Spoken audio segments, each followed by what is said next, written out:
Inquilab TV prime time news కి స్వాగతం.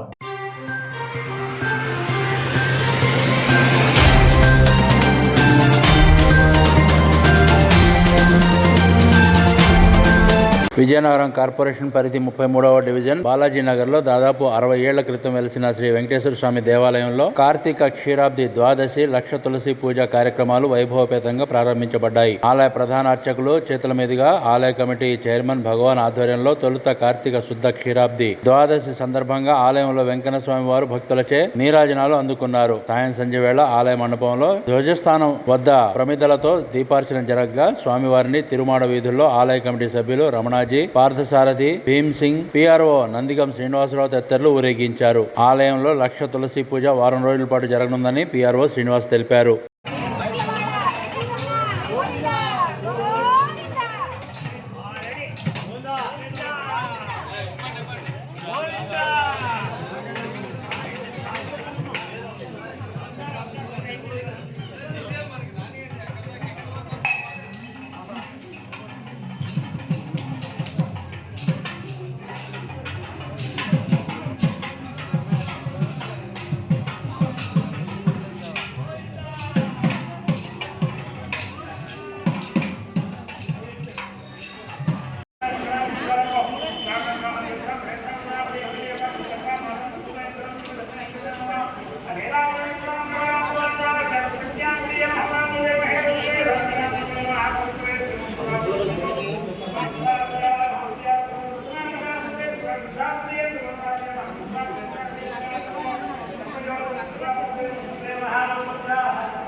Inquilab TV వీడియోలు మీకు నచ్చినట్లయితే లైక్ చేయండి, షేర్ చేయండి, కామెంట్ చేయడం మర్చిపోకండి. సబ్స్క్రైబ్ చేయని వాళ్ళు వెంటనే సబ్స్క్రైబ్ చేసుకోండి. మా వీడియోలు మీరు వెంటనే చూడాలనుకుంటే కింద ఉన్న గంట సింబల్ని గట్టిగా కొట్టండి.